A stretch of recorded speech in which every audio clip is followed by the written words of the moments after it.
Welcome back to Reviews Per Minute. Today we're checking out one of the most badass trucks ever made, our 2004 SRT-10 Dodge Ram. So why is this one of the most badass trucks ever made? Is it because of this spoiler or this dual tip exhaust or its ginormous brakes behind its 22-inch wheels or even this ridiculously aggressive and wide vented front bumper and vented front hood? Well, no, it's actually because of what's under that hood.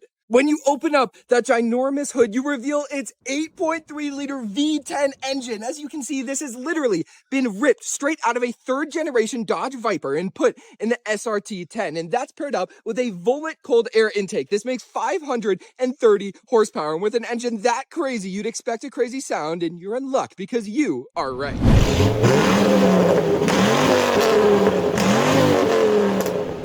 And not only is the interior super clean, but you have a 6-speed manual transmission with a Hurst shifter, a huge infinity sub behind you. And if you hop out of the truck, because this is a single cab, if the pedals are too far away or too close, you can hit this button right here and automatically move the position of those pedals. I mean, come on, how cool is that? No debating, this is one of the greatest trucks ever made. If you want to check out the full listing on this one, head over to our website at rpmgaragetexas.com, and we'll see you guys in the next Reviews Per Minute.